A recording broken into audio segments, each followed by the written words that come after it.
I want to start with just a moment of silence. I'd like for you to do whatever you do in this quiet time of silence to honor the fact that we are here for Ted.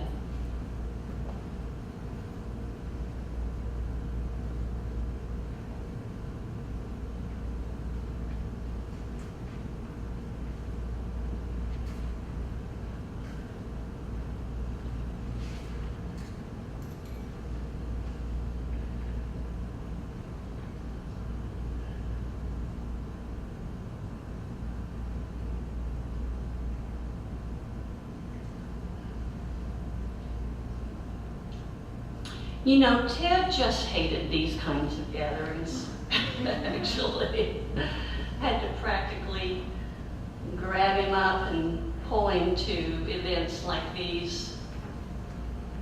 But in a sense, this is a celebration. This is a party, this is an honor. And so we don't want to be sad. I may shed a few tears and I may stumble, and just bear with me. But we all loved him in some way. We knew him in some way in our lives. It is so good to see all of you here as friends. Thank you. Oh my gosh, I'm just looking out and seeing these faces. I want you to be able to see me to see. And if you need to move forward, go ahead and do that. But we have come here today to celebrate the life and the remembrance of Ted Lanier. He was born into this world as a big long name, Aubrey Theodore Lanier Jr. I called him Ted, but his family loved to call him Teddy, and I think some of my friends here, Brad, like to call him Teddy. And he liked that name. You like that name, Teddy? This afternoon, we are going to see him as the person he really was, a man of many colors, many faces, many different personalities, and I think we all have that to a certain extent. In fact, in the closet, there's a jacket. It has many different colors on it, and when Ted saw it, he says, "I want it." It's a jacket of many colors. That's Ted. He was a son first, a father, a brother, a friend. He was a businessman, he was a writer, a philosopher, a poet, and a musician. You will find out. Stay tuned because you will get to hear some of Ted's music played today. There will be music performed in honor of Ted. A number of his friends have come to be here and celebrate him. But for me, he was my dear husband, my partner, and my best friend for 35 years. What else could you want? Ted's father, Aubrey Lanier, died while serving in the Air Force. This was in 1945. He was stationed in the Philippines, and he was coming back from a mission in Luzon when his plane hit an air pocket, and the plane crashed. Ted was 9 months at that time. Sometimes Ted would talk to me about his father, missing his father. And above all, I know he loved him. And maybe he's met him now. Ted's mother, Aubrey, married Aubrey Lanier. Ted's mother remarried. She married a man named Dick Fowler. Ted has a sister. Her name is Nancy Fowler. You're going to meet her in just a moment. They had a beautiful, special relationship and friendship.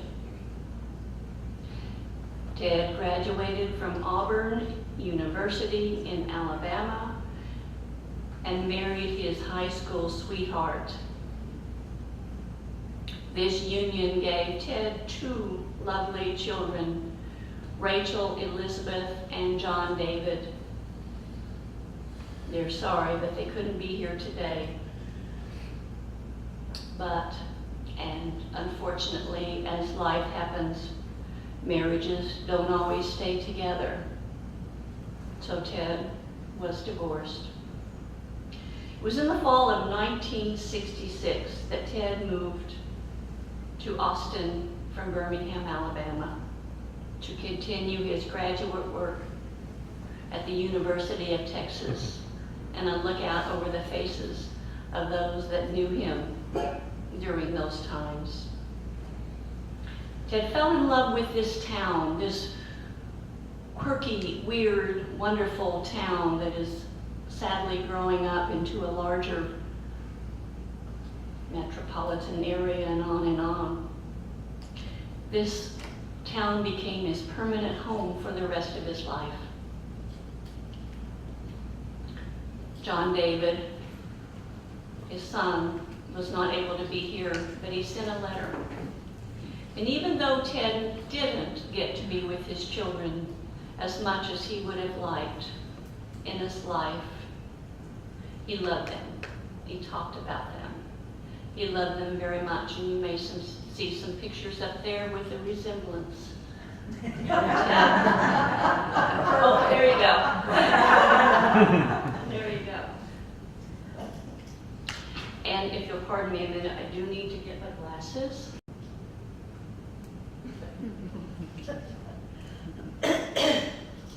This is John David. John.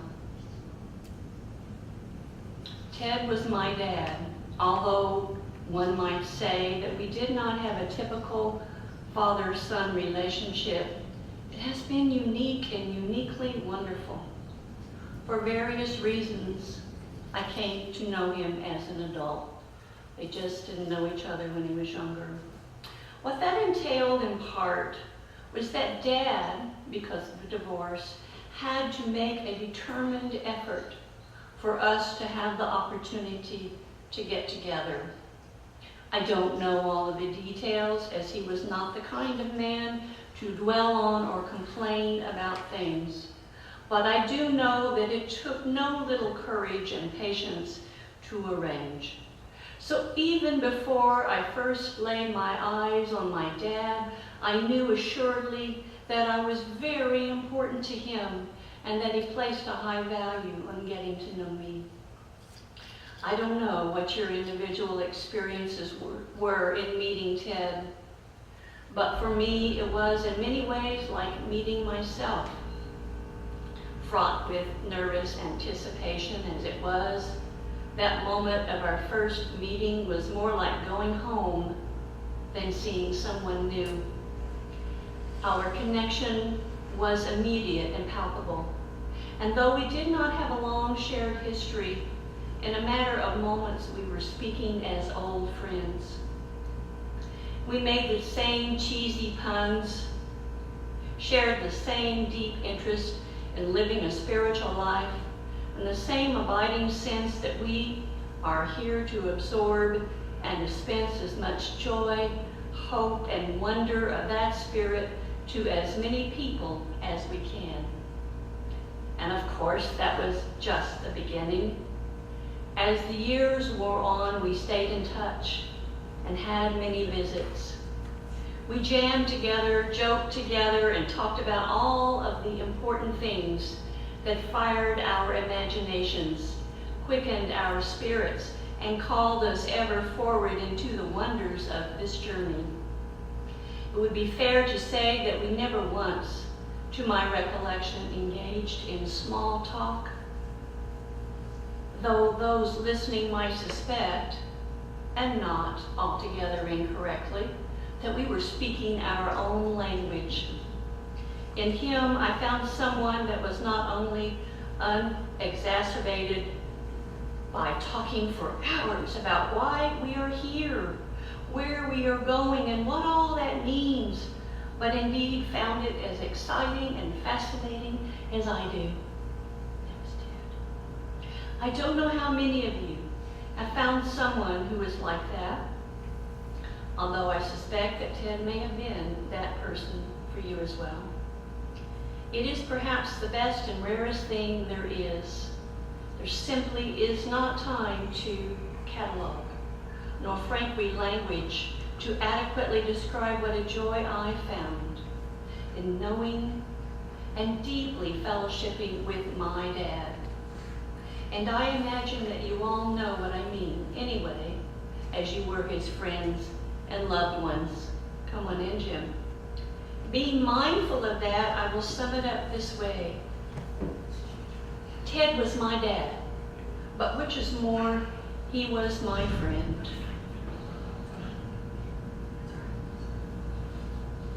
And now, Nancy Fowler, Ted's sister, is going to come up and talk to us for a moment on her reflections about her love for her brother Ted. Hi, I'm Nancy. I'm Ted's sister. I live in St. Louis. I was trying to think about what my first memory of Ted was, but it's really his memory because he was 12 when I was born. And so the first memory that we have together is really something he told me about. I was just a few months old and our family was going to the beach. We lived in Birmingham, Alabama, and somehow Ted and I were in the back seat. He was there with his infant sister, maybe much to his displeasure, I don't know, but he says, I started crying. And I don't know where the adults were in this scenario, but in his memory it was up to him to do something about my crying. And so he offered me his little finger and I took it. And I stopped crying. And we had a peaceful ride to the beach. Until he was about 30 and I was 18, I was just a kid to him. Somebody he babysat, took to a friend's house. He often with a girlfriend, I became a third wheel at times. And all through my childhood, the story of how Ted came to be was really bigger than the actual presence of Ted himself for me. It started as a fairy tale. When our brother was 17, and his father, Aubrey Theodore Lanier Jr., was just a few years older. He was my mother's one true love. They married as he was off, as Sharon said, to World War II. He was a pilot. While he was overseas, our mother gave birth to little Teddy. And pictures of Teddy flew back and forth across the Pacific Ocean, and he enjoyed those so much as he would write back and look forward to meeting him. But Aubrey never held his son. This little family never experienced the simple joy of being together. Aubrey was killed instantly when his plane hit an air pocket, and Ted was 8 months old. Ted was raised by our mother, a caregiver named Georgia, while my mother worked. His grandmother, who was head nurse at a local hospital and quite capable of everything, and a number of doting aunts, along with a Mr. Weldon down the street, who just loved for Ted to come with his incessant questions and his insatiable curiosity, and he would teach him all about all the planes that flew overhead and how to identify them, and all about airplanes and railroads and all the things that a little boy wanted to know, that Ted wanted to know. Ted's life changed again when he was 6, when my mother married my father. 6 years after that, I was born. He seemed to take his overthrow from the only child throne pretty well. He even babysat me, as I said, and I looked up to him as my cool older brother as he went away to Auburn University, and then 4 years later came here to the University of Texas in Austin for his graduate studies in psychology. When I went to college at the University of Alabama in Tuscaloosa, we somehow began writing each other these letters. It was like discovering a brand new person in my life. I'm not even sure who wrote first, but this was not your typical correspondence, because I found my letters from him and he kept, as Sharon just recently found, my letters to him. They weren't about work and school and dorm life. They contained voluminous poetry and writings and questions about what was life and what is love, and are we crazy or is everyone else crazy? And if we are crazy, great. It helped me because then I knew I wasn't alone. There were were two of us. Later on, Ted discovered the Rancher group, and then Sharon, whom he adored.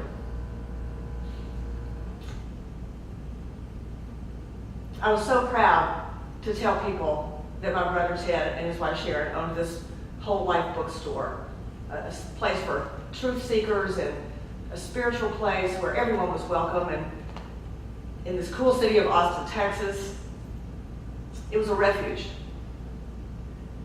I'm a big reader myself, and I've been a journalist for 40 years. So I'm also a truth seeker, and words and truth seeking is my life.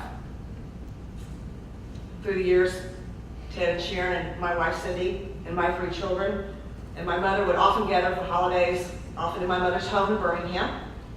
We all got to hear him play the guitar and sing and see the twinkle in his eye when he delivered original lyrics like, "I've been down so long it looks like up from here," or told original jokes like the one my son Eric particularly loves.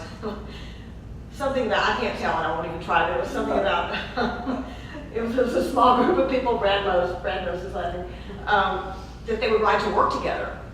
And apparently there was a tunnel involved on that journey, and they ended up with really sore wrists, or as Ted called it at the end of the joke, carpool tunnel syndrome. Ted loved a good pun, as you know. Made many of them. Right before I saw Ted the last time, he told me on the phone about the accelerated effects of his increasing morphine dosage. When you see me, I may not be as erudite as I used to be.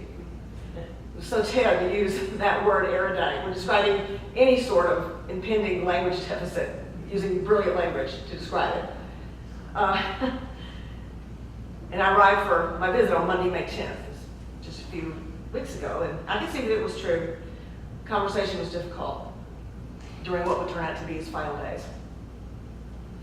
Just a few days before he died, we connected without talking or writing letters, with our hands.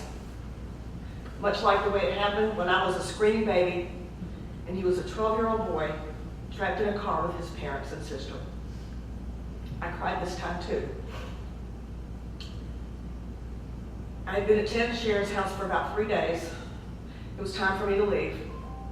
And Ted was sitting by the door, and he could see that my purse and my suitcase were by the door too. He really wanted to help, go take me to the airport, but that just was going to be too difficult. So we called a cab.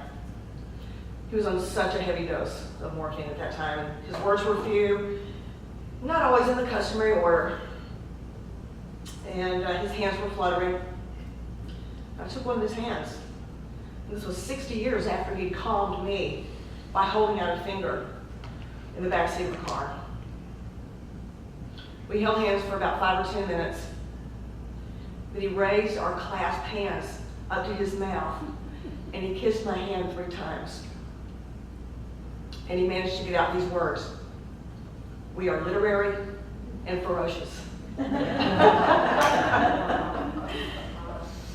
I think the words literary and ferocious, I really can't think of 2 better words, 2 better traits to share with a brother. I think the word ferocious, as he said it, was about the ways in which we were both survivors. That's another story. Maybe it was also about more. I'd like to think he used the word ferocious to mean something like the courage that it takes to see the world as it is, to speak the truth, your truth, to be real. Makes me think of that children's story by Marjorie Williams, The Velveteen Rabbit, one of my favorites. In it, the stuffed rabbit asks the toy horse, who's called the skin horse in the story, what it is to be real. The horse tells the rabbit, you can only be real after someone loves you for a long, long time. It usually happens only after most of your hair has been loved off, your eyes have dropped out, you get loose in the joints, and are very shabby. I think Ted was real. We all helped, everyone here, we all helped love him into being real. And I think that Ted would want all of us who are still here to love our people so hard that we all become a little more real because of Ted, in honor of Ted. So we're going to hear a little bit from Ted himself right now. He wrote this song and recorded this with his music buddy and great friend Brad Trainum. When Cindy and I, you may have written it with us, well, they performed it together, Brad and Ted, when Cindy and I were visiting Ted and Sharon 5 years ago. It's called Down So Long.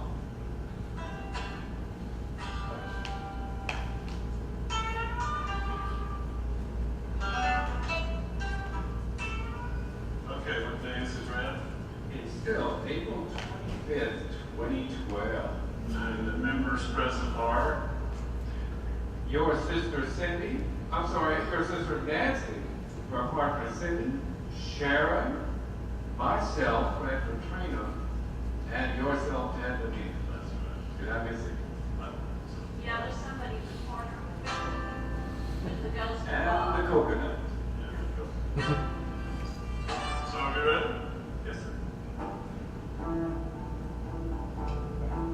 But I've been down so long, it looks just like love to me.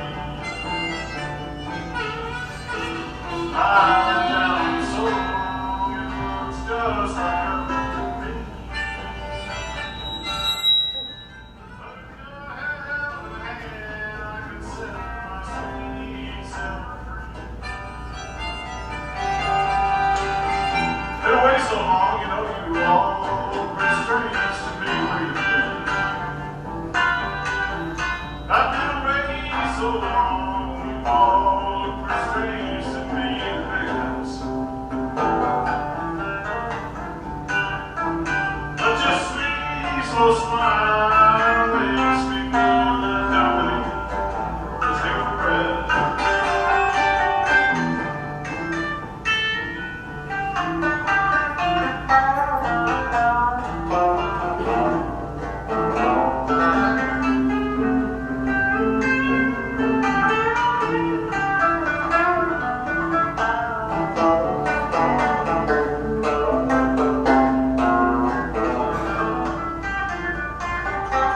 Well, if you walk like a dove, honey, you know you just might quack, quack. Yes, if you walk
I'm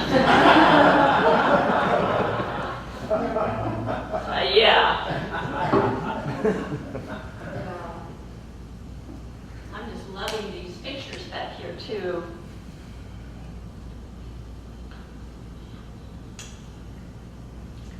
I want to talk a little bit more about Ted's life. And as I look out over at each of you, you were such an influence on him, whether you know it or not. Each one of you really tremendously affected him. Thank you. Ted Lanier loved to talk, and he loved to communicate in any way that he could. His mother said that he was born talking, questioning, and communicating with others as just a babe.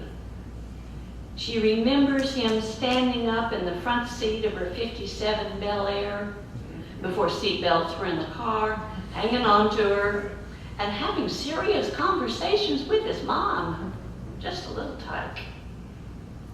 At a very young age, he loved to imagine and draw up stories of how the world worked. Ted wanted to know how this world worked. He told me that as a little boy of 5, he was at the train station. I think his mom was meeting somebody.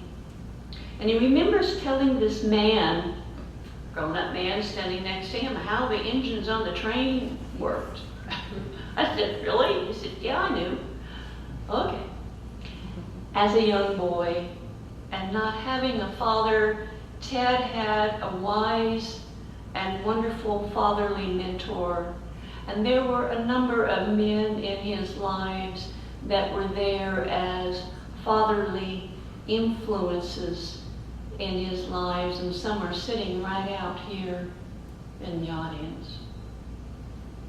There was one man in particular that Nancy mentioned. His name was Mr. Weldon. He just lived down the street. So his mom said, you know, it's okay. You can go to Mr. Weldon's house. He was the local postmaster. Ted says that he learned at Mr. Weldon's knee how to think and learn and figure things out. He said, I'm so grateful for Mr. Weldon. He had a unique and different way of viewing the world and life, and made a large impact on Ted's life. Ted had an inquiring, open, and searching mind. As a young boy, he joined the church and he wanted to do more and even be more. As a young adult in Austin, he protested civil rights in the Vietnam War and marched down Congress Avenue with a beard and long hair. That was Ted. He questioned government, politics, religion, and even moral values. He definitely became a part of the hippie scene of the 60s and 70s counterculture. That was him. He began reading and exploring new ways and different philosophies of thinking and living. He was introduced to a variety of Eastern spiritual philosophies. He was a looker, a searcher, and a voracious reader. It was in 1982 when Ted and I found each other. Magical things can happen when two searchers run into each other. Life stands still for a moment, and then the earth shifts.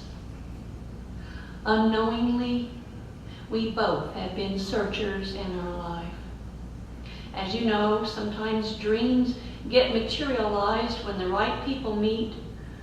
The spark is supplied and boom, things happen. And that's what happened with us. We met at a group that studied a book called the Urantia Book. The Urantia Book is a spiritual philosophy that examines life, who we are, our world, and the universe, source, and much, much more. We'd each been married before and knew we were not coming into this union as beginners. it soon became evident to both of us that we were going to be work and life partners of a different kind. We had connected because we had work to do together. I want to say a little bit about the bookstore that Ted and I created and ran. In 1982, Ted met a man called Joe Crow, a very unique, wonderful person who was a tremendous influence in Ted's life. And you know, they shared the same spiritual and philosophical goals. They immediately connected, and the idea for a bookstore was formed. And through the efforts and contributions of a number of other individuals, one who is here, Jim Cochran, thank you so much, Jim. The bookstore, Whole Life Books, was born, and it wouldn't be so if Gary Caffey, sitting here, had not been along to help with the computer system. Thank you, Gary. It started first as a small Urantia book reading room bookstore. We invited folks to come in, read books, hang out, and talk a little.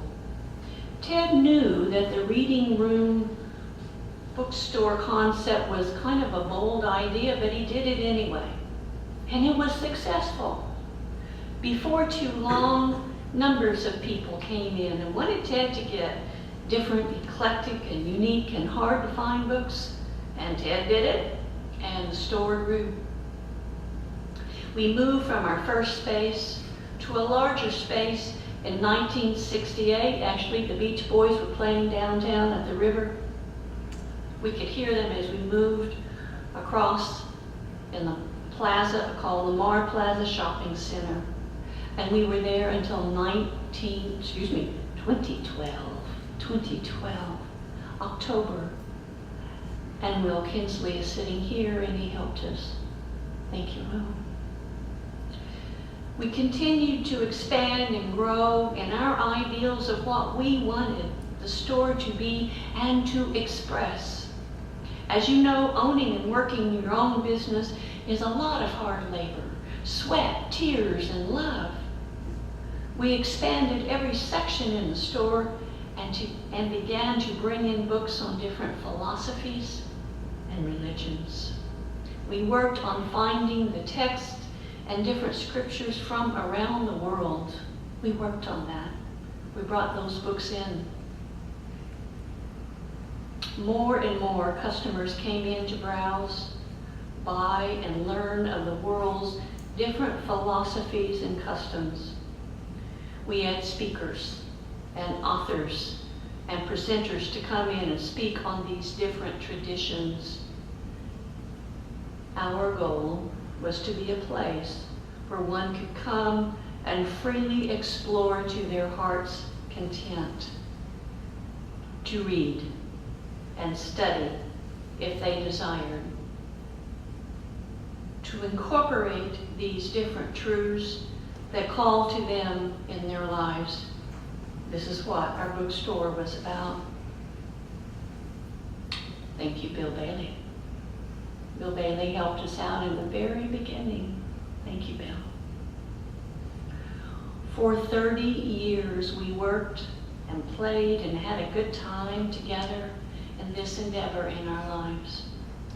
We enjoyed our time there, but as you know, time marches on, and the shopping center was sold in 2012. Ted was an explorer. He was an adventurer. Ted and I joined with our close friends, and together we formed a group called Adventures. And for over 30 years, we worked together, played together, studied, and served. These gatherings and times were so much a part of Ted's joy and continual exploration of life on all levels.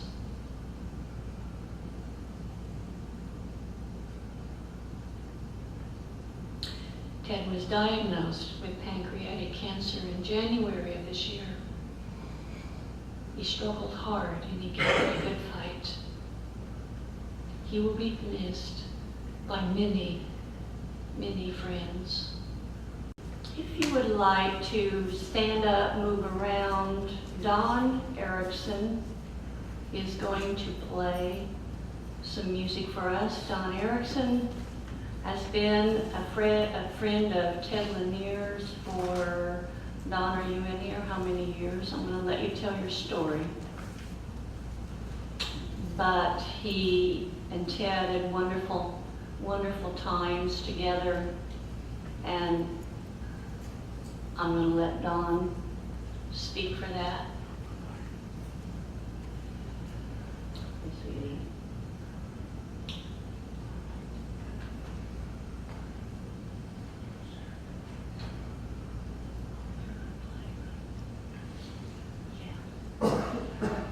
Hi. Ted was a dear friend of mine, is a dear friend of mine. I like to speak. He was an incredible person. Sharon was an incredible person. Y'all are brilliant. I don't know where it began, but he was a seeker for his whole life. He was an incredible human being. Well, that's about all I gotta say. She said it all. I'll play some music.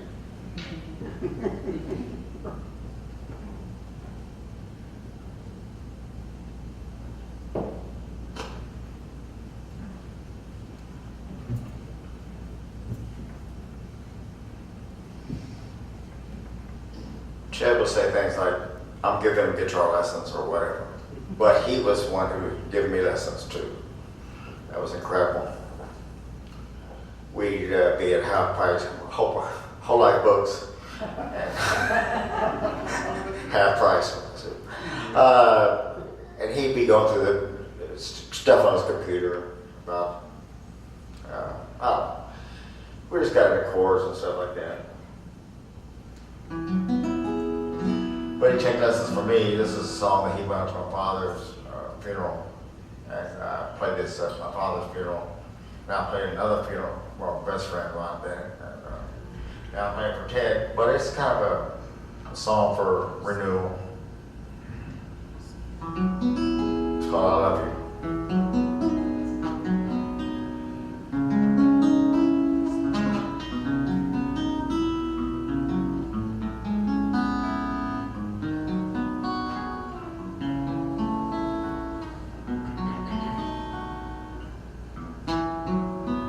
I love you and trust you, guide me. It's time of need, standing beside me, out of guidance. This road, just destiny, yes, I know. This couldn't be that true love you is all that I need today and ever home. This is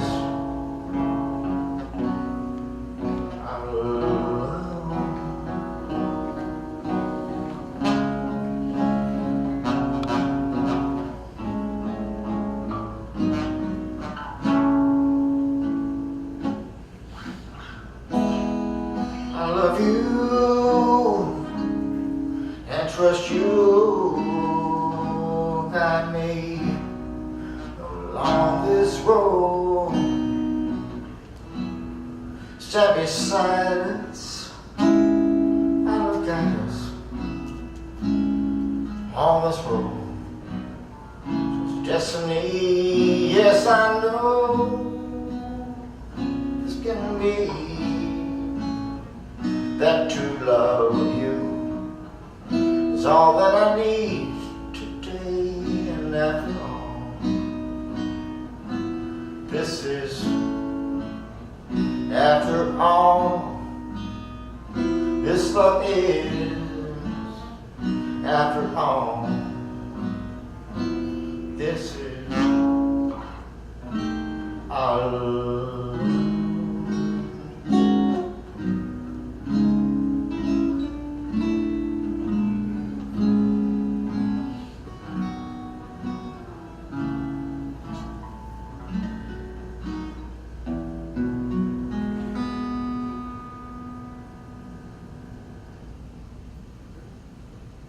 One more. This one asked me for a teach him this song. It's called, it's about the Blue Band song. He gave this. It's called Someday You're Gonna Miss Me. You like this song a lot. Someday you're gonna miss me. Someday you're gonna cry. Someday you see when I say goodbye. Someday when you go lonely, you're gonna wear my love on me. Someday your heart's gonna break like you called my trade. Someday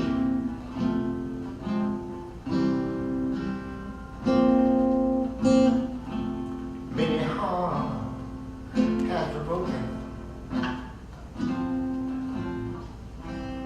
You know that's against the rule. My heart stutters when you spoke it. 'Cause I'm so tired of being your fool. Someday, when you're gonna run lonely, you're gonna wait for my love on. Someday your heart's gonna break like you caused mine to ache. Someday.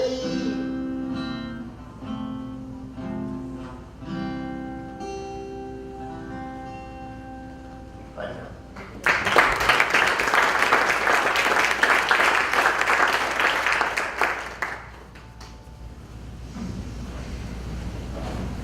Kit Guthers, would you like to come and play?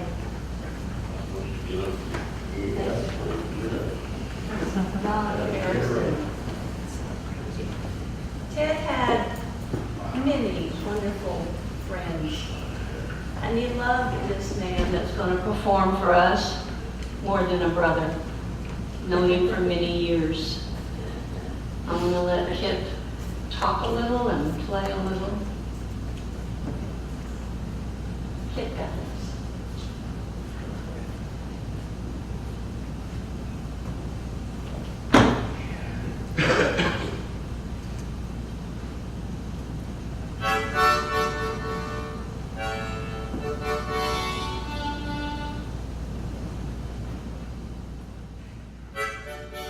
A lot of old people here.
the boy who just got into town.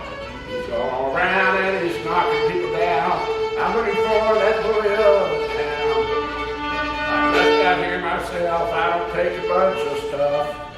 I'll find the bully and I'll tell him I've had enough. Then things might get rough. As I walk that little round, I'm looking for that bully of the town. As I walk that little round, woo! I'm looking for that bully to knock him down.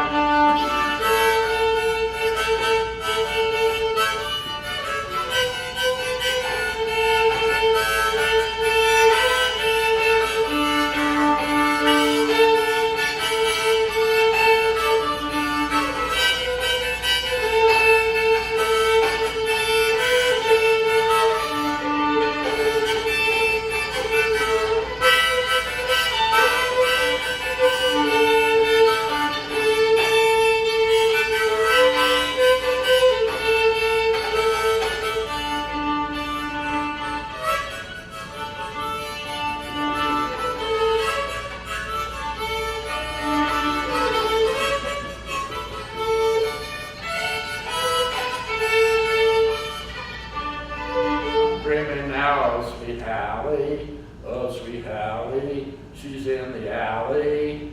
I'm dreaming now of sweet Hallie, and that mockingbird is singing o'er her grave. Listen to the mockingbird, listen to the mockingbird, listen to the mockingbird, it's singing o'er her grave, poor Hallie. Listen to the mockingbird, listen to the mockingbird, that mockingbird is singing o'er her grave.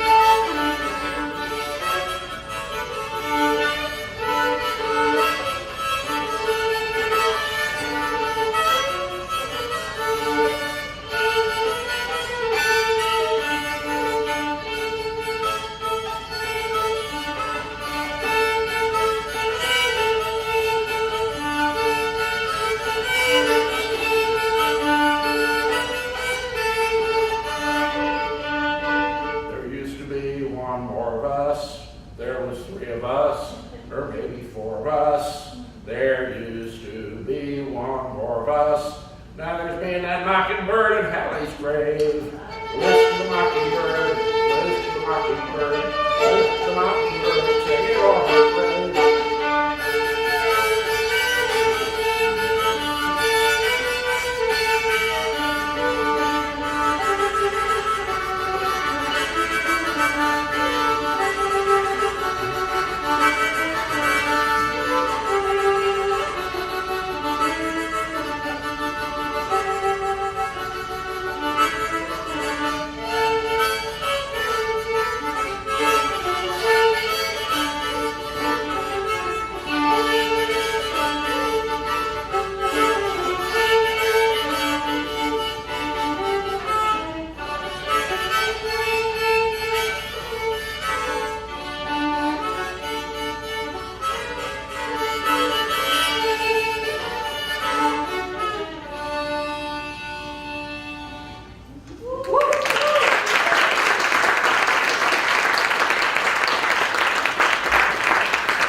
Thank you, Kit.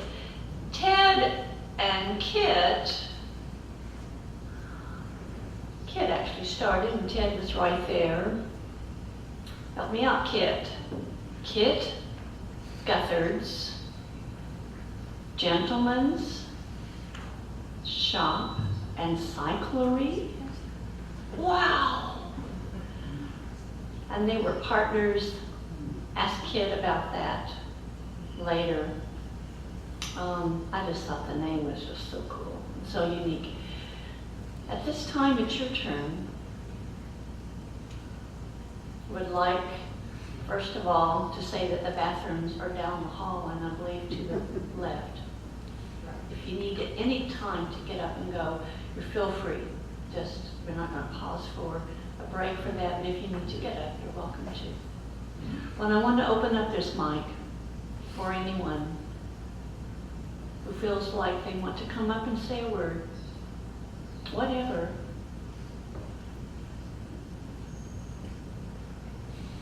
And I'm not going to be a moderator. I'm going to leave this mic open for a period of time. And you're welcome to come and talk and share or not. Everything's good, all right.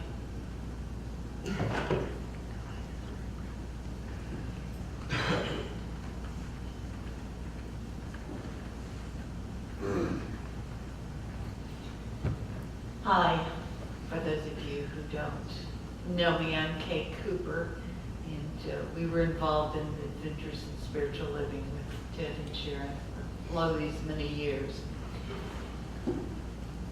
I was thinking of something that happened just a few days before Ted died that I wanted to share with you. We had begun working in August of last year toward a retreat that we're doing in July. And Ted was such an active part of that. We met in the fall probably 3 different times for 3 days each time and had a wonderful experience together. There were 5 of us. And it was a great disappointment to me that Ted was not going to be there for the last performance of this retreat for the adventure that we would have in Denver in July. I came down just about 3 days, I guess, before he died. Came down on Monday and he died on Thursday. And Mary, I think, was sitting there. Mary and Sharon and I were sitting with Ted in the room. And he, I think, thought we were there planning on a retreat. Of course, the morphine was pretty strong with him. And he started telling us, now, okay, I want you to sit here. And Mary, I want you to sit here. And Sharon's over here. And we're going to do this, whatever he was imagining. We were working on this retreat in his mind, and he just directed us and talked about the wonderful time that we were going to have together, and it was like he was getting his opportunity, and that meant so much to me.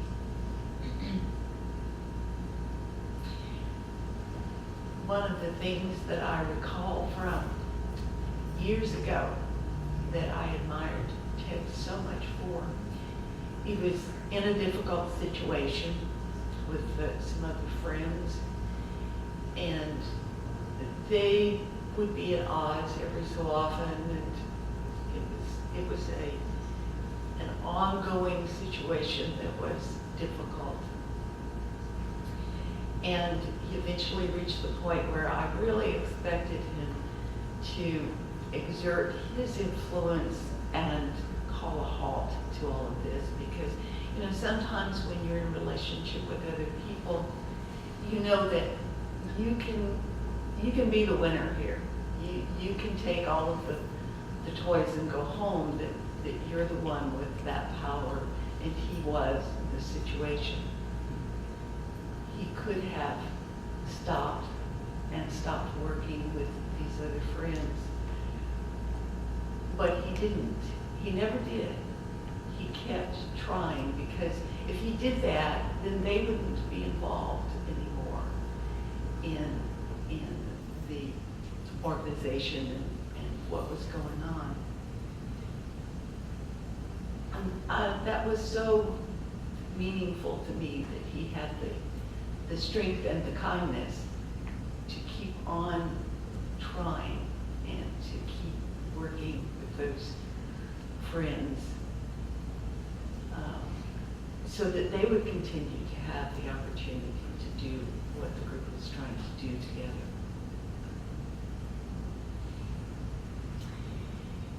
was telling Nancy today that when you met Ted, it was obvious that this was a person of depth. Someone that had things to say that you wanted to hear. And it was always such a joy when he would finally get to the point where he was going to put his 2 cents worth in when we were working on a retreat or a program of various sorts or whatever. I always sat up and took notice to see what Ted was going to say. And then, of course, there were all of the puns. You didn't know Ted without experiencing Ted's puns, and didn't seem to matter what was going on. If there was a pun to be had, he said it. And they're corny, but they were such fun. Such fun. So those are just a few of my memories of my friend. I was looking at the pictures, and Sharon, you don't change. And I've noticed that Ted was able to hang on to that little tuft in front. He had that all the way to the end. I was speaking in a church. That's a miracle from Ted. Never thought I'd do that. I just wanted to mention the generosity. And I didn't really have a dad, so father figures were, I didn't know how to handle it too much. And Ted and Sharon took a huge chance with me because I had, bartended for 36 years, a voracious reader, and I wanted so much to work in the New Age bookstore, but never had. And they gave me a chance. They believed in me. I built a website, and because Ted told me I could. So I thought, I guess I can, because Ted thinks I can, and I did.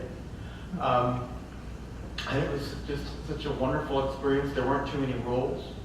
It was, you do things Ted's way. You keep the 4 parking spaces out front empty, and you have a good time. And if people came in a bad mood, well, that was their fault. The other thing about Ted that, because I was new to Texas, what was this Porter Ranches he kept going to?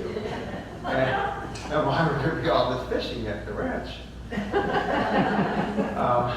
So I just remember he would lumber down to the front, and I had 3 great years. I was so blessed that you trust me with the closing of the store. I felt so trusted and such generous. I just wanted to say thank you to Ted. I would like to say a word, if I may. Ted was a dear friend of mine. We met in, I think it was May of 1972, through a total coincidence. Having no other skills at that time other than reading well and writing well, I had a difficult time finding a job in Austin, Texas, where everybody knows how to do that. And I did get an opportunity at a motorcycle dealership, of all things, which I had absolutely no experience in, and had applied and obtained the job. And at the time, Ted and I were, I think, 2 of maybe 18 employees at the motorcycle dealership. And his position was much more elevated than mine. He was the service writer, which, number 1, it involved writing, which Ted was very good at. And number 2, it involved dealing with the public, which he was very, very good at. He could commiserate with customers who felt that what the price of a repair, for instance, might be more than they had anticipated. And Ted could very patiently explain, where this nickel went, where this dime went, and what this cost this much. Really good at it. We had over time we became friends, and part of that was the custom was that on Saturdays, that was our Friday, and then we'd always take Sunday and Monday off, the whole company. So on Saturday, the tradition was, if it wasn't real busy, all the guys, all the mechanics and Ted would go to the nearest restaurant that served alcohol, and we'd have more than one martini lunch kind of a thing. And then, of course, we'd come back and accomplish absolutely nothing for the rest of the afternoon except the customary spark plug fight, where you'd be diligently trying to clean your work area or something. You hear something whiz by your ears, and there's a spark plug.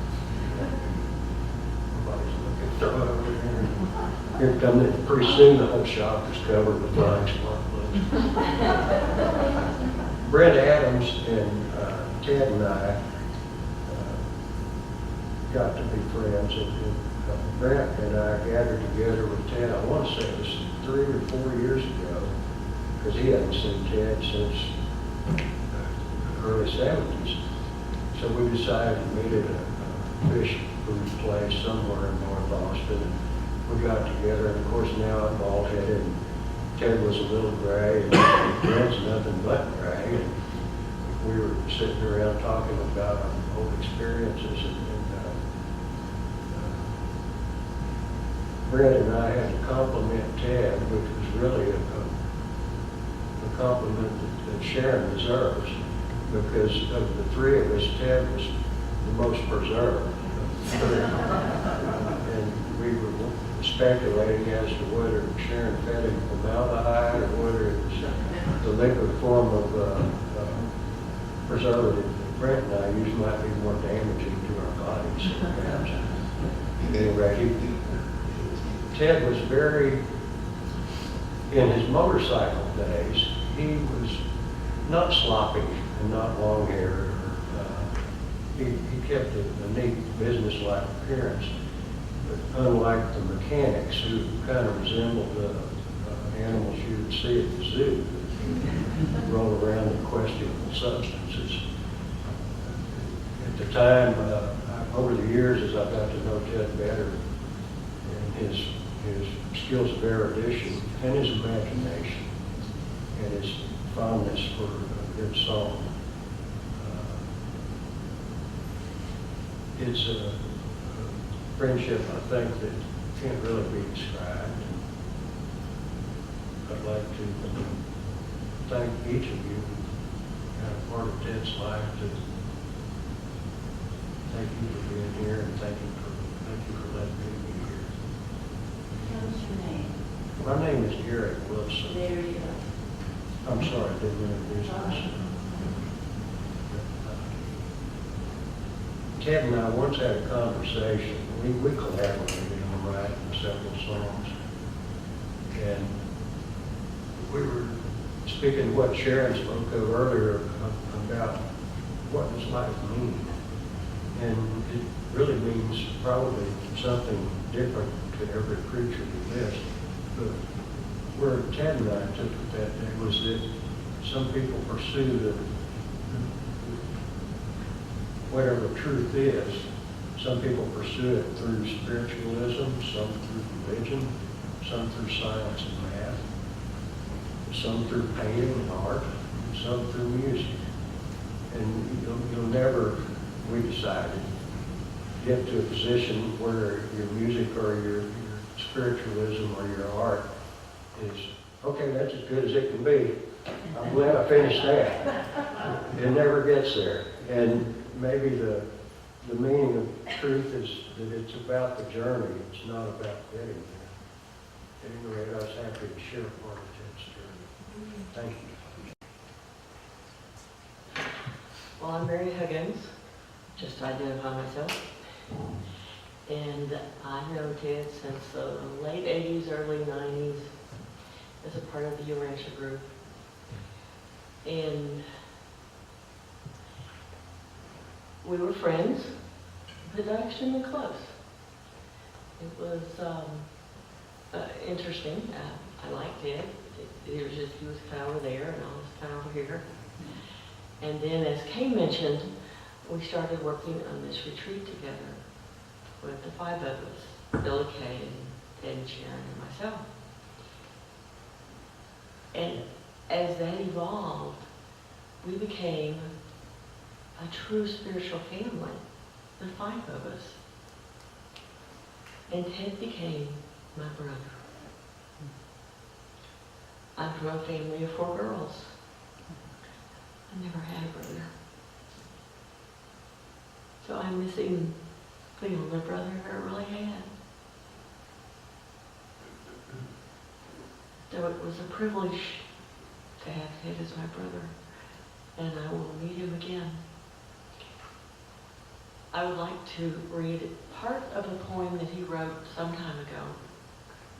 And I printed off a lovely copy of it, and it's still sitting in the printer.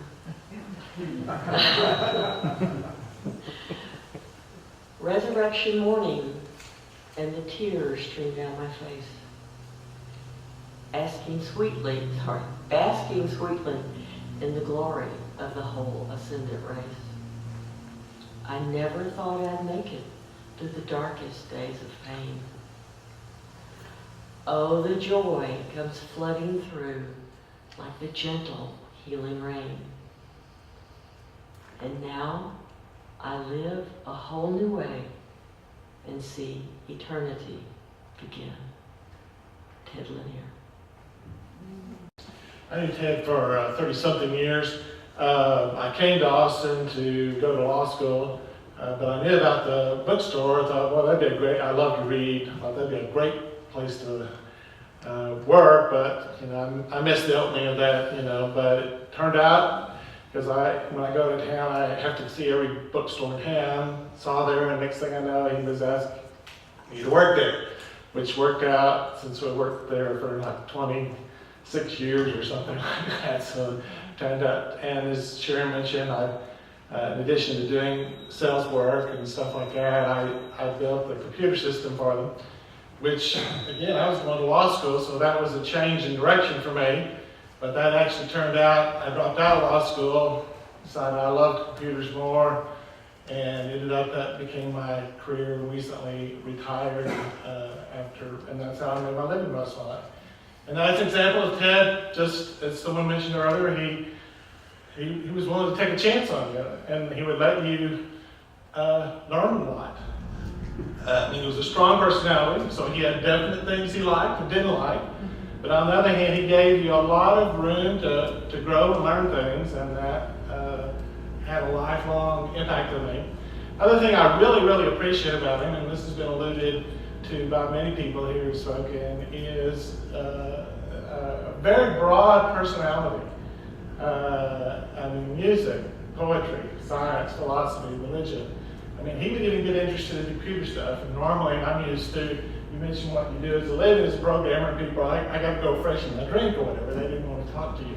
But Ted wasn't like that. He was interested in everything. And I like the fact it was a very eclectic bookstore. It emphasized philosophy and religion most of all. But we had a few science books too, a few psychology books. They didn't sell much, but since I like science, I appreciated the fact that Ted was a well-rounded individual. He tried to provide work for all kinds of truth seekers, wherever they were coming from. And that made for a great bookstore. I also want to briefly mention his generosity. Bookstores were never a good way to get rich. And a long time before Amazon came along. And so it's a small bit, like all small businesses, you struggle. And yet, most Christmases, we got a bonus. And since I did the bookkeeping for many years for the bookstore, I knew there wasn't a lot of money. And sometimes Ted and Sharon weren't getting much of a salary, I didn't think. And I like, as an employee, I like the fact that Ted, tried to take care of his employees. And he would remember it this way. And that's nice. He didn't have to do that. I miss him. We did a lot of good work together, and he was interesting to talk to. And I look forward to talking to him some more later.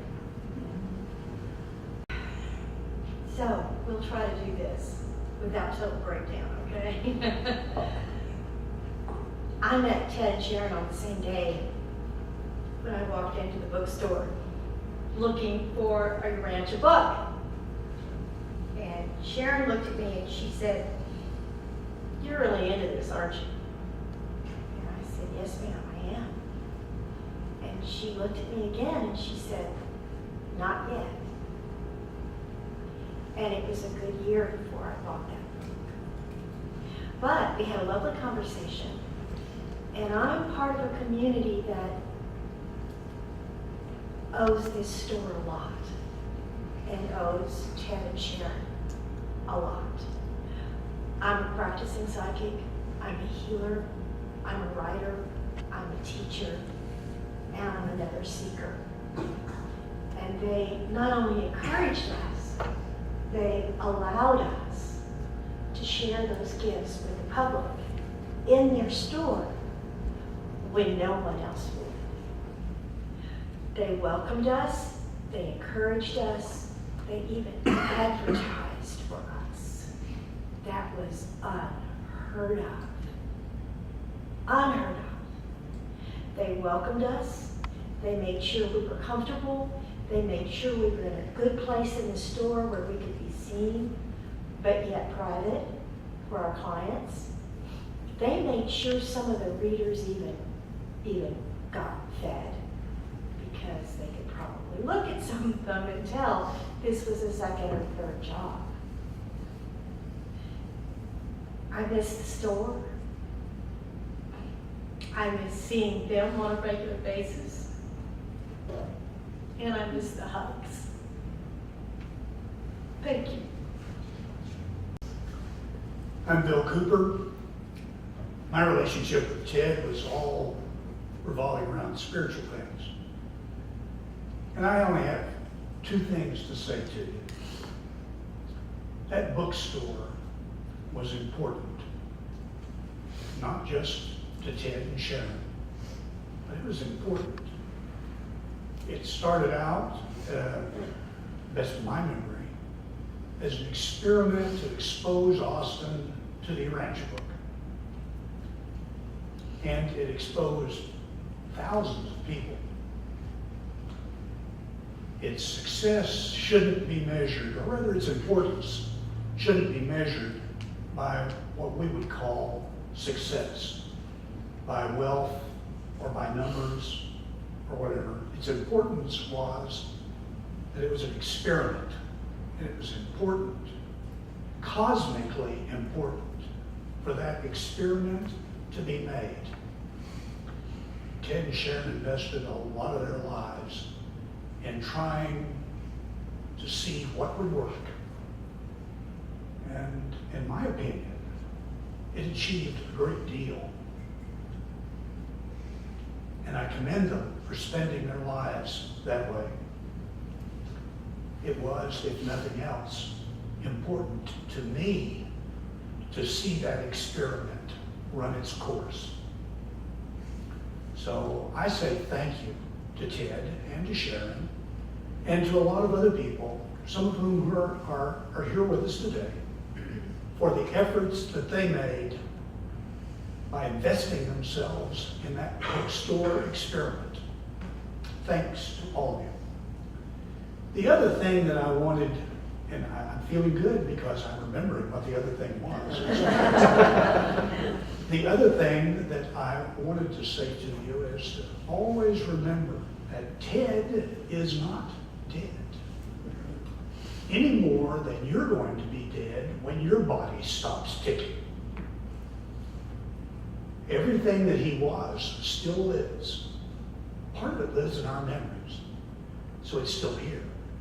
But all of it still lives in Ted, who lives where he is after that resurrection day in the mansion worlds.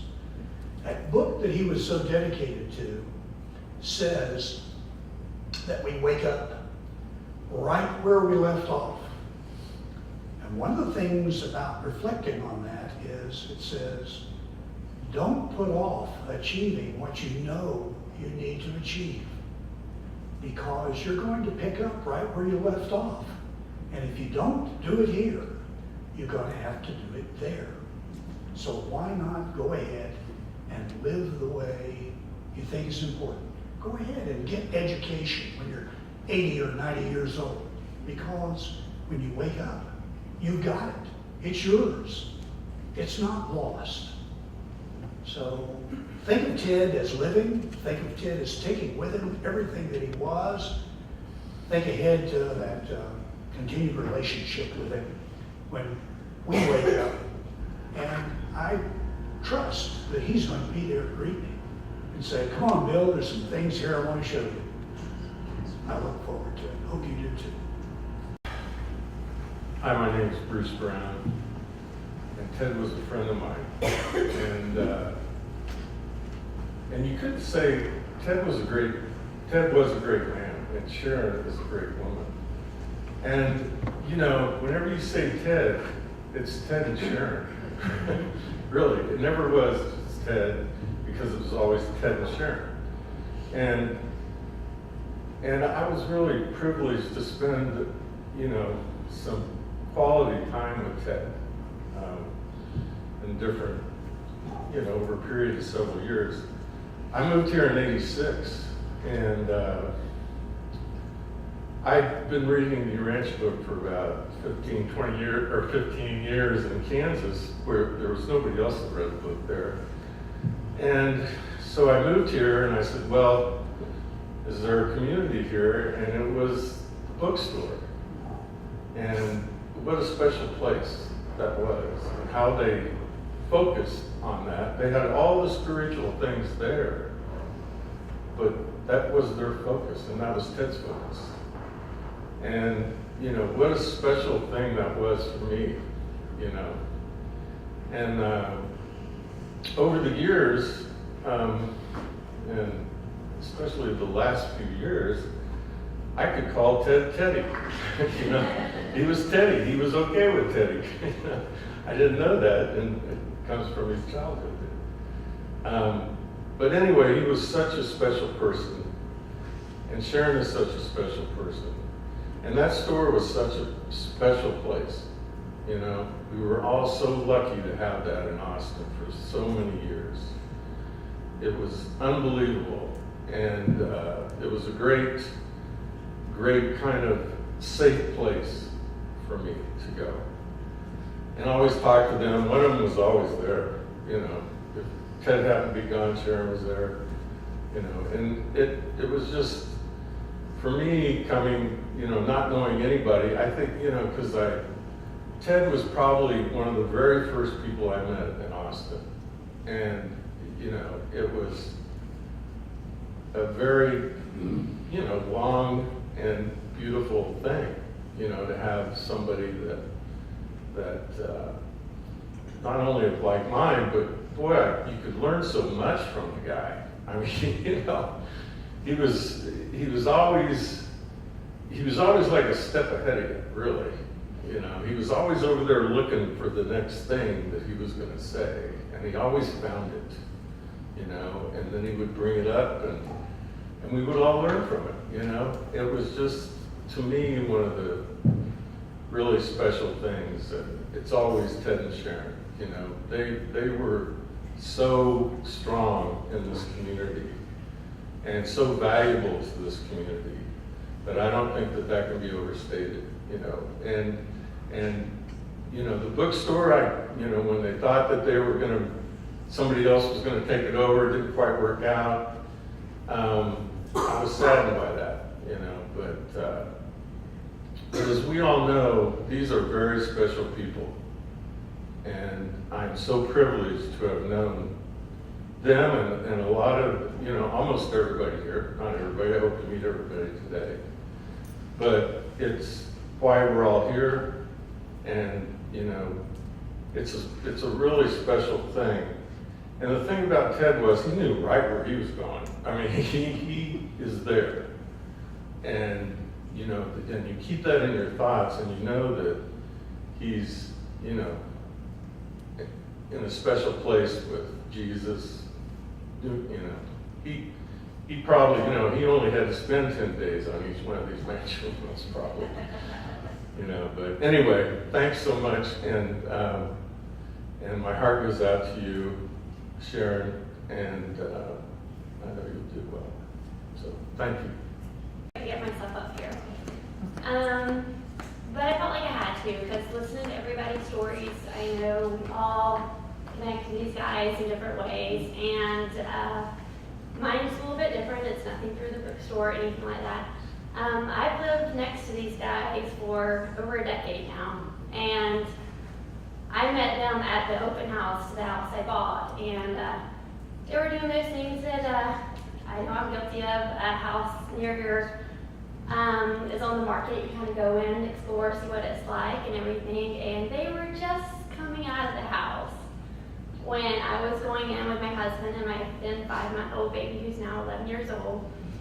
And so it was really awesome when we came out to find out the people who had just walked in there were the neighbors, and get a taste from somebody who'd been living there a little bit, what the neighborhood was like. And also, I was moving from, we had just moved from Florida, where I could get in the car and drive to my family. And here I was now in Texas with a little baby and no one that I knew. I'm gonna get choked up now.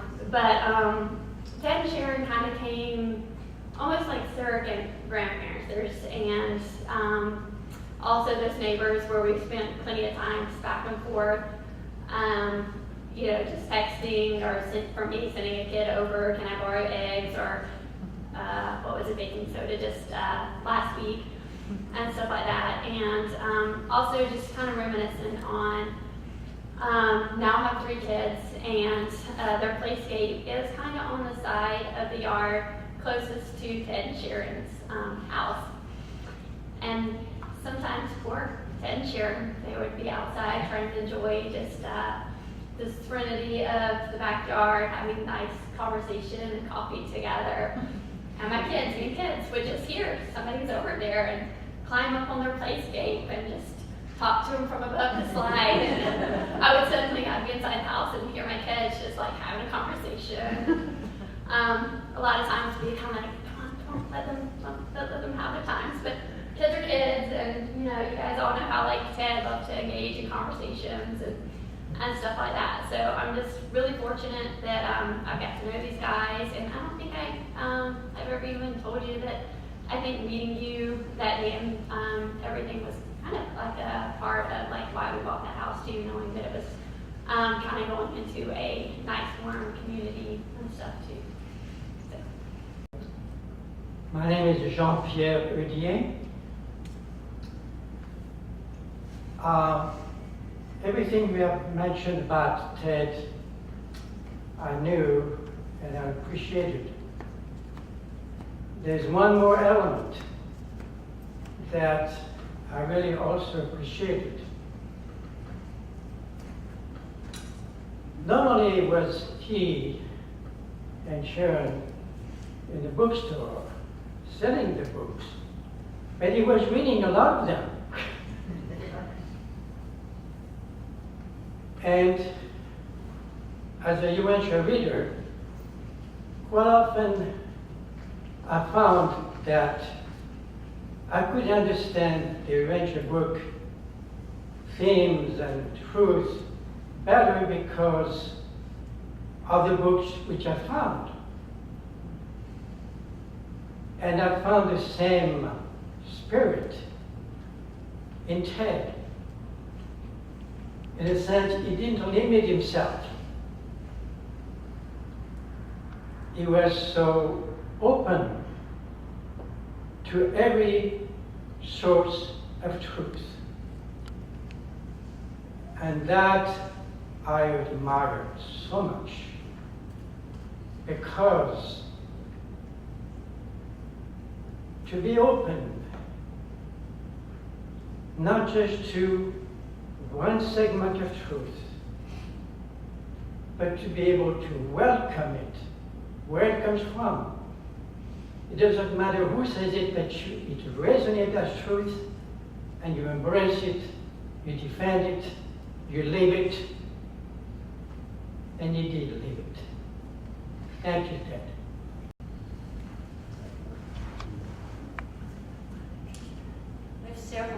Aubrey's here, we have Will Kinsley, we have Gary Caffey here, we have Susan Jarrett in the back. I love it that you're here, and I love seeing, there's Mama, hi, each of you.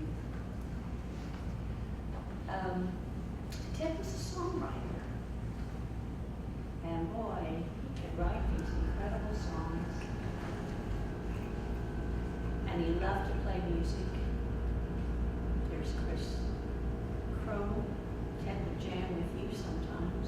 That was fun. Bill Bailey, thank you.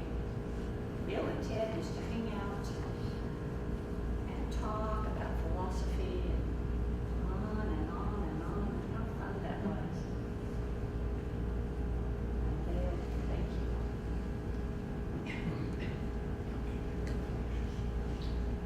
I want to say thank you to my friends Cecilia and Kirby Lampley for coming from Colorado to be here. Just incredible. Thank you. Thank you so much. We are videotaping this celebration memorial. We have one more part. It's a meaningful part because Ted would also jam with these guys that are getting ready to come up here. Love them both intensely. And they wrote songs together and played together for a long time. I want them to tell you about their friendship with Ted. Brad Trainum in the beautiful striped shirt, Redford, and Bob Godbout. Long time friends. In fact, Bob will tell you we met Ted when Ted first came to Austin, Texas, long time ago when we had a small city. I'm going to get out of the way, and I think I've got words. Would you like for me to pass them out, Bob? Sure. Okay, I'm just going to take the folder and just pass it down the aisles, and they are the words to these songs. I also want to tell Jim Cochran and Eleanor, thank you, Jim, for coming. Great friend. Glad to be here. All right. Love you. One of my good buddies. You bet.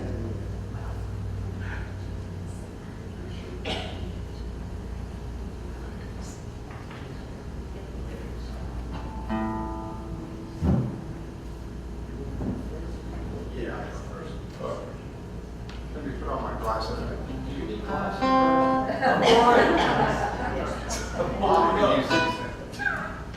Yeah, I actually met Ted 50 years ago when he came to Austin to go to graduate school. And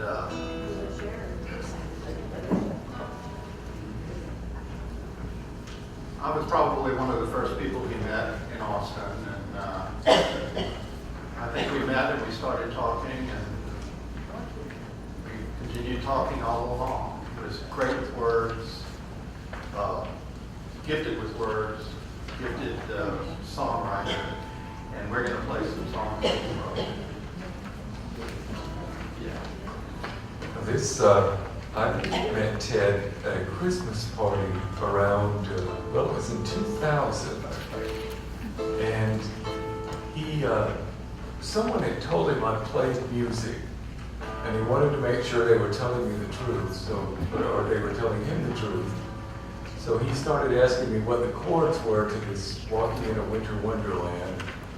He finally said, you know, sometime we'll have to get together and play, and I think this is the first song of his he ever played for me. It's called Tautology, so Bob and I are going to try to play it. It was a real adventure learning his words. He was quite the lyricist, and we spent a long time singing and playing with him, but we were mainly just singing harmony or following up with guitar parts, and it was something else, again, learning these words, as you can see. So this song is called Tautology. Ted, as he went through different phases of his life, sometimes he got into areas, I think this was sort of, maybe not disillusionment, but he realized that the hippies part of his life was not going to be enough, that he needed something else. And I think that's sort of what this song dealt with. So here we go.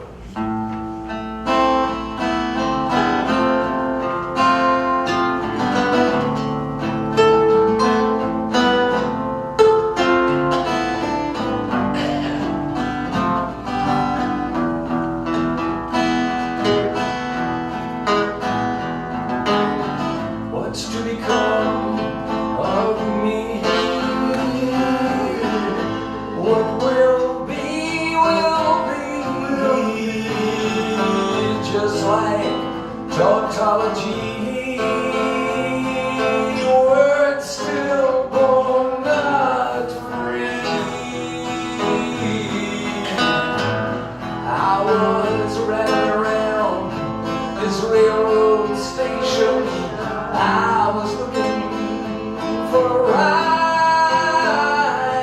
I saw the ticket windows. Each one was different price. So I went to every window and I considered every space, but they all asked for my money. Took someone to my place. So I went to information. I wanted all there was to know, but instead of clear light vision, confusion felt like snow.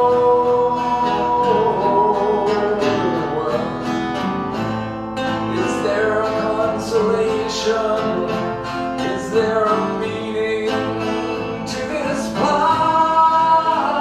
Or do I sit inside the station till my mind begins to run?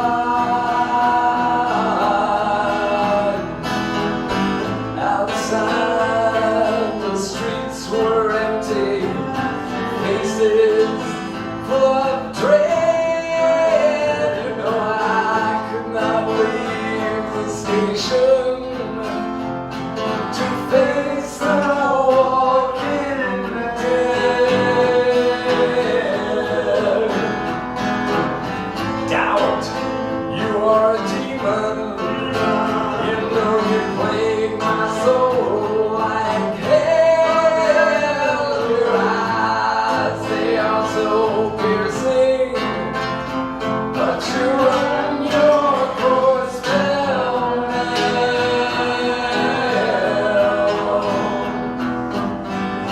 The station now is empty, and the wind blew in and out. I sat there, I was unhurried. I had a lot to think about.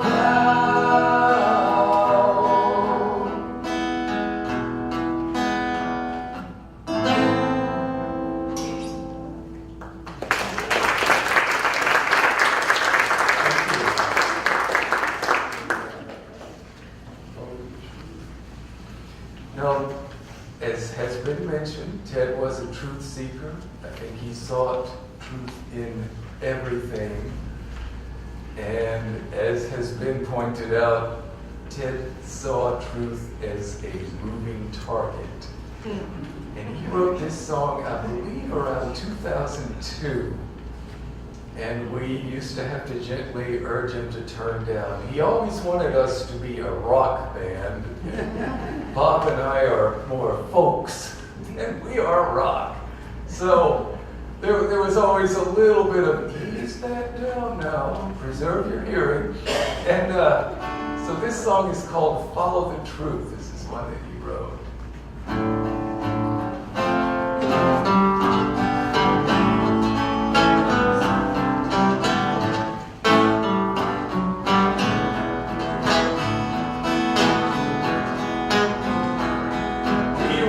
wander the cosmos, looking for the answers and bask in the comfort of our fellow romancers.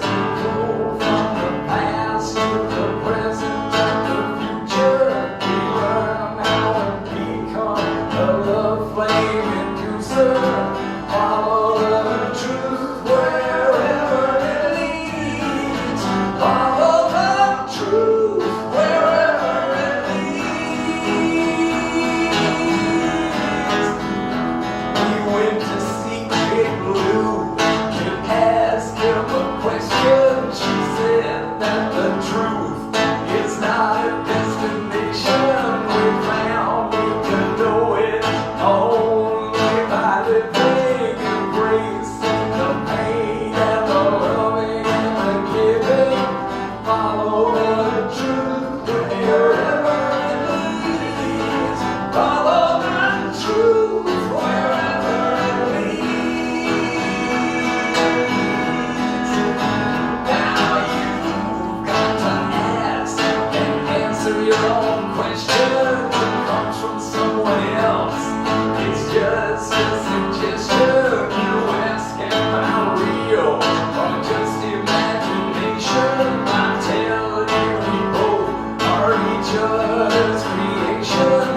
Follow the truth wherever it leads. Follow the truth wherever it leads. We wander the cosmos, looking for the answers. A bask in the glow of our fellow romancers. We go from the past to the present and the future. We learn how to become the love flame inducer. Follow the truth wherever it leads. Follow the truth wherever it leads.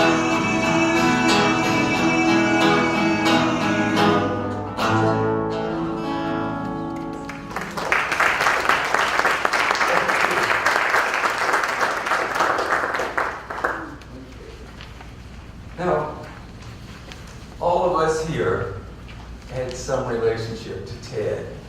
And I can tell you that from conversations I had with him at different points in his life, Ted struggled with loneliness and a sense of being friendless. And coming out of those struggles, his friendships were very precious to him.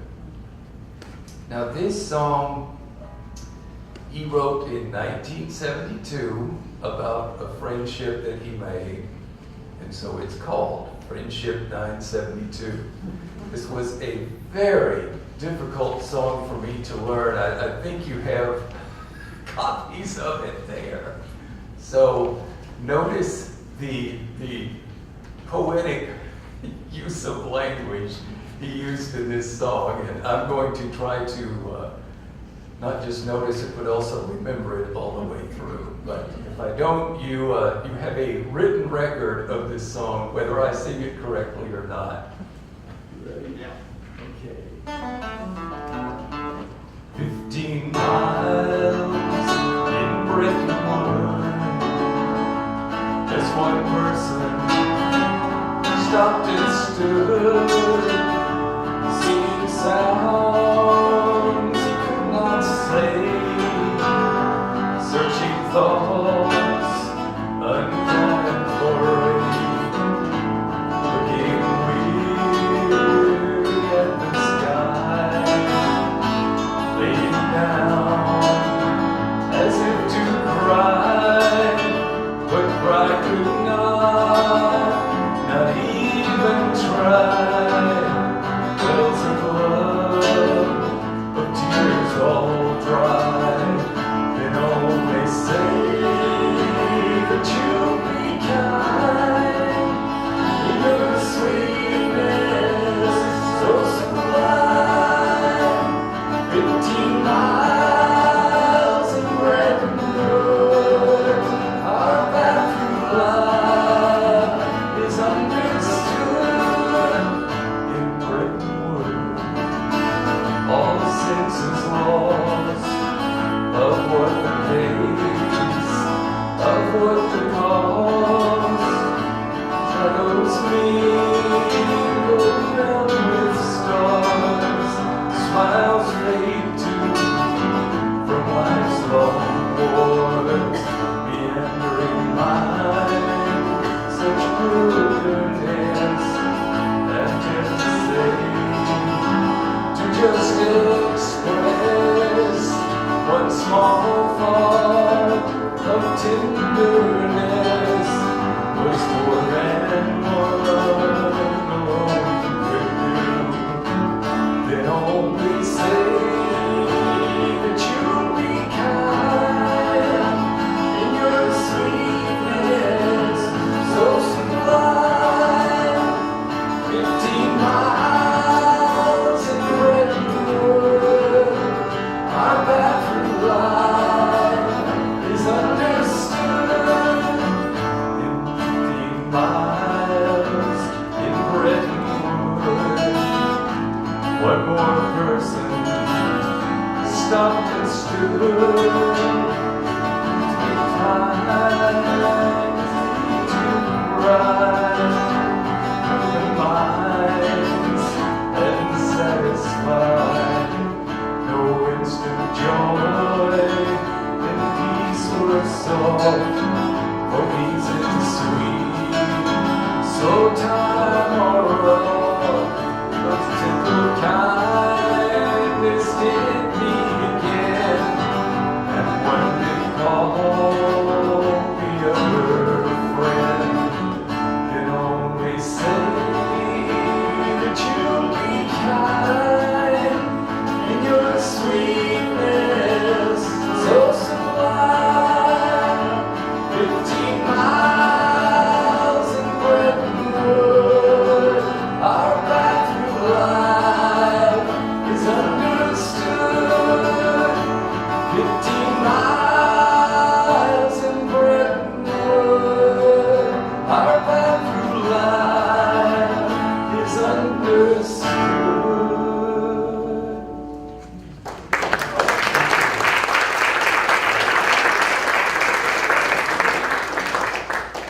Now this one, it's been mentioned that Ted was a philosopher. He loved the subject of philosophy, and this is his slant on the evolution of Western philosophy. He called me one time, I was at work, this is about 2003. He said, well, I've written a new song. I said, what is it? He said, it's called Philosophy Learner's Permit. And I said, you know, I was trying to put the best face on it. I said, well, that sounds like a good one.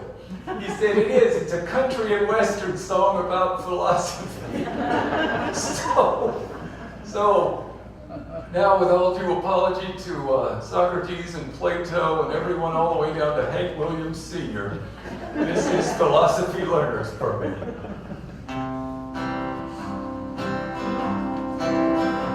Well, they took my philosophy learner's permit. It said that my thoughts just didn't quite fit with their preconceived notion of reality.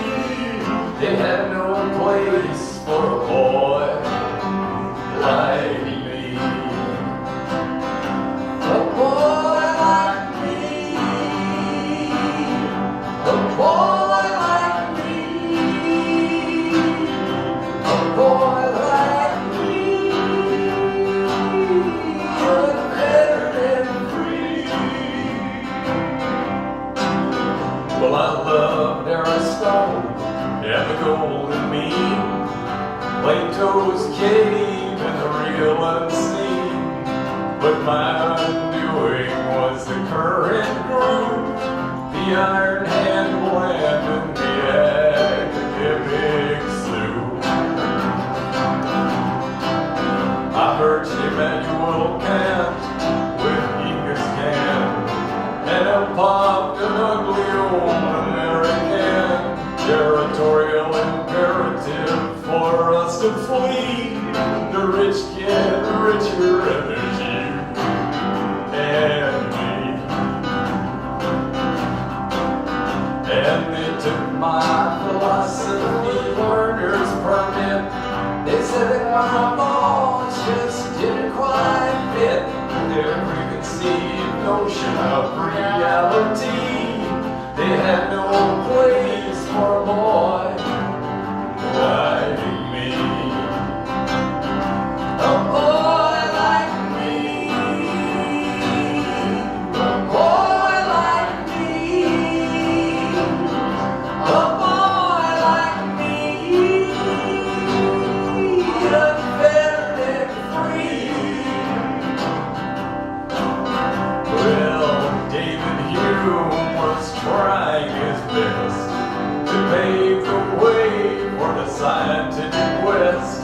So he dropped his spirit along the way, giving soulless corporations impersonal sway. Kierkegaard and Sartre gave us back our ranks, but most of us folks, we just said no thanks. We had no need for such misery. We broke through our ranks with LSD. And they took our philosophy learner's permit. They said that our thoughts just didn't quite fit with their preconceived notions of reality. They had no place for folks like we. For folks like we. For folks like we. For folks like we. Unfettered and free. Well, Wittgenstein said that he could not say, taking 10,000 pages along the way. When are these people gonna get my drift and stop giving love such a very short shrift? I reconstructed Derrida, and all I got was a ha-ha-ha. Fundamental self-absorption can't make you free. You gotta find your own path to liberty.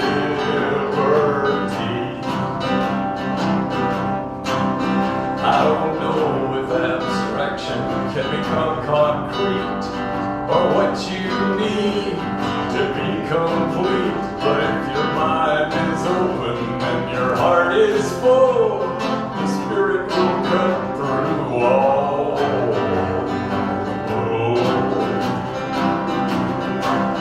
And then they'll take your philosophy learner's permit. They'll say that your thoughts just don't quite fit with their preconceived notion of reality. They have no place for folks like we. For folks like we. For folks like we. For folks like we. Unfettered and free.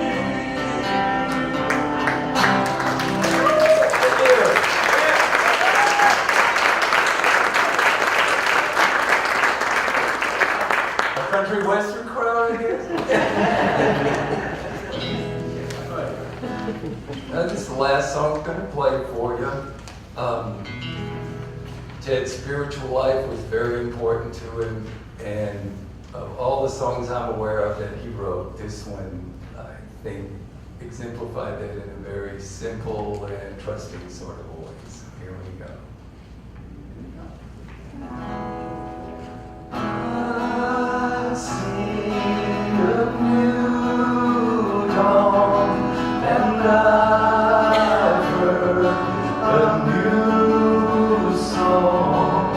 I see a new dawn, and I've heard a new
Ted, wherever you are, we love you. We miss you. Yeah, and then one thing too is I sort of came into this later than Ted and Brad, and so I always struggled to learn the music, and Ted didn't practice. He only performed when we were there. And so you did something once, and you did it, and you didn't stop, you didn't start over again, you didn't try it again. That would be next week. And so I learned to play these songs and heard the words about 30 times before I ever started paying attention to them. And by that time, if you heard something 30 times, you can't hear it. And this was a privilege, being able to do this, because I had to sit down and read these songs. And we had many sessions at my house where Bob would coach me through 2 verses, and we'd get those down, and then we'd do 2 more. Oh, yeah. And I would say, what is this business? These are in sweet, slow times or raw. You know, he was quite the poet, but we sure had a good time playing music with him, and we're going to miss him. Let's sing happy birthday to him. Oh, good. All right. Happy birthday to you. Happy birthday to you. Happy birthday, dear Teddy. Happy birthday to you. Very good.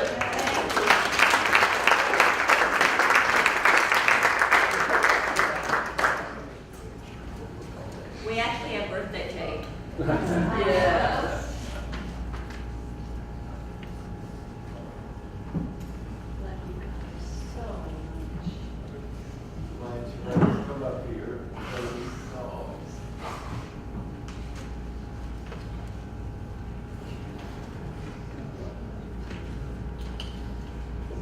Well, we did it, didn't we?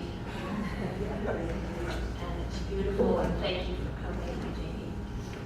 Just, I appreciate every one of you.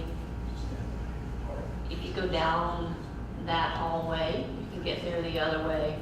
There's a gathering room. And we have cake. and we'd love to have you come and celebrate with us.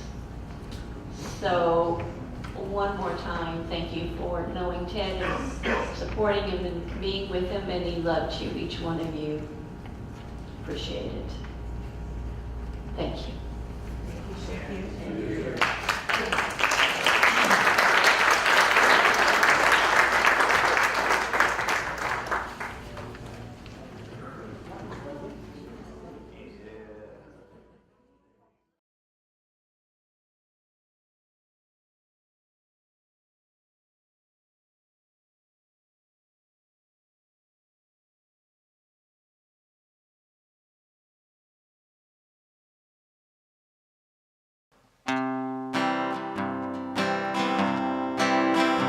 Well, they took my philosophy learner's permit. They said that my thoughts just didn't quite fit with their preconceived notion of reality. They had no place for a boy like me. A boy like me. A boy like me. A boy like me. Unfettered and free. Well, I loved Aristotle and the golden mean, Plato's cave and the real unseen. But my undoing was the current group, the iron hand bland and the academic soup. I merged Immanuel Kant with Genghis Khan, and it popped an ugly old American territorial imperative for us to flee. The rich get richer, and there's you and me. And they took my philosophy learner's permit. They said that my thoughts just didn't quite fit their preconceived notion of reality. They had no place for a boy like me. A boy like me. A boy like me. A boy like me. Unfettered and free. Well, David Hume was trying his best to pave the way for the scientific West. So he dropped the spirit along the way, giving soulless corporations impersonal sway. Kierkegaard and Sartre gave us back our angst, but most of us folks, we just said no thanks. We had no need for such misery. We broke through our angst with LSD.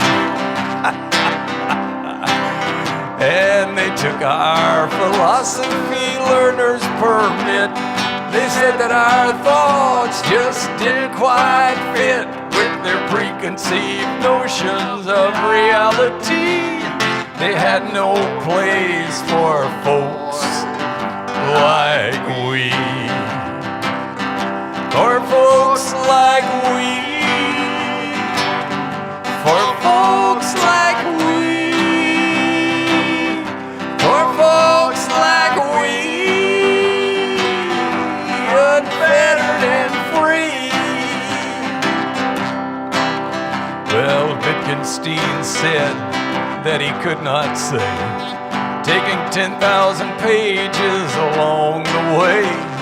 When are these people gonna get my drift and stop giving love such a very short shrift?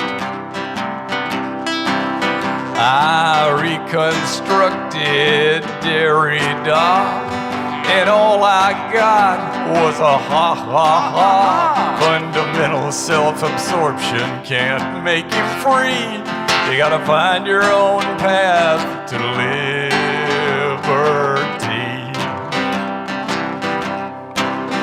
I don't know if abstraction can become concrete or what you need to be complete. But if your mind is open and your heart is full, the Spirit will cut through all the bull. And then they'll take your philosophy learner's permit. They'll say that your thoughts just don't quite fit with their preconceived notion of reality. They have no place for folk